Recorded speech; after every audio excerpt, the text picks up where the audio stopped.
Inna lilmuttaqina mafaza, hakika si vinginevyo watakaofaulu mbele ya Allah subhanahu wa ta'ala si wengine bali ni wale watakaojipamba na sifa ya kumcha Allah subhanahu wa ta'ala.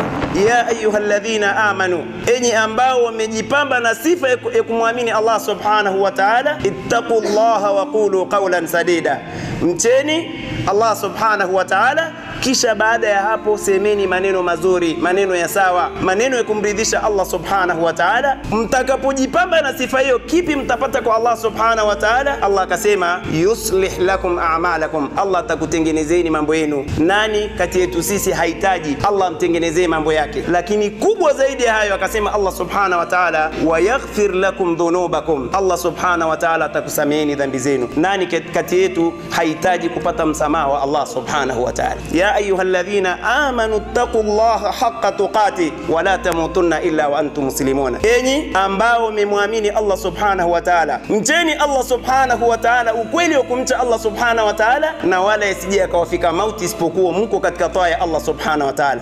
Mu'min kama mu'min hana ijaza, hana likizo katika taa ya Allah subhanahu wa ta'ala. Kwamba wewe uliyedumu katika mwezi mtukufu wa Ramadhani, utakaporejea katika maasi, tambua ya kwamba amali zako zile si makubuli mbele ya Allah subhanahu wa ta'ala, hazijakubalika, kwa sababu dalili ya kuonyesha kwamba amali yako wewe imekubalika kwa Allah subhanahu wa ta'ala ni wewe kuendeleza taa baada ya taa. Kunu liqabuli al-amal ashadda ihtimaman min al-amal, kuweni katika kule kukubalika amali yako baada ya kuwa umeshaifanya, jambo hilo liwe lina uzito na la kushughulisha zaidi kuliko hata ile amali yenyewe uliyofanya. Umeifanya, lakini je, imekubalika? Kule sasa kumbembeleza Allah subhanahu wa ta'ala kunatakiwa kuwa na ihtimamu ya hali ya juu kuliko hata hiyo amali yenyewe uliyosema. Inna ma yataqabbalu Allahu minal muttaqin, hakika si vinginevyo Allah subhanahu wa ta'ala hakubali amal isipokuwa kwa wale watakaokuwa ni wenye kujipamba na sifa ya attaqwa almuttaqin, kwa maana ya kwamba wenye kumcha Allah subhanahu wa ta'ala. Tambueni enyi waja wa Allah subhanahu wa ta'ala anna almu'mina as-sadiqa, mu'mini wa kikweli kweli, mu'mini ambaye ana ikhlas na ana ucha Mungu na ni mkweli kwa Mola wake,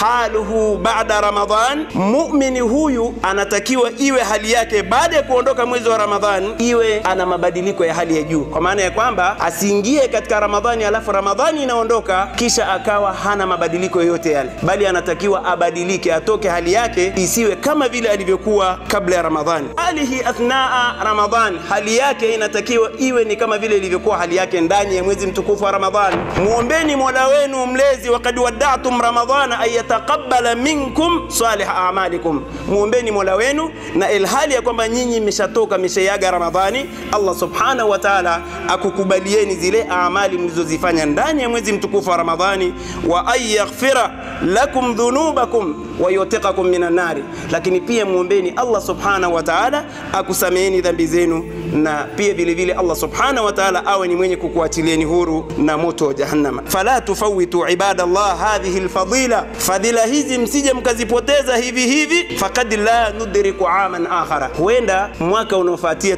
tusiwe ni wenye kudiriki. Fastabiqu fi'la alkhair, hivyo shindaneni katika kutenda iliyokuwa ya khairi, yale kujikurubisha kwa Allah subhanahu wa ta'ala. Atadiri mimman yataqabbalu Allah, je wafahamu ya kwamba Allah anawakubalia watu gani? Inma yataqabbalu Allahu minal muttaqin, hakika si vinginevyo Allah subhanahu wa ta'ala huwakubalia wacha Mungu. Usipojipamba na sifa ya ucha Mungu, tambua ya kwamba wewe utakuwa umepata hasara.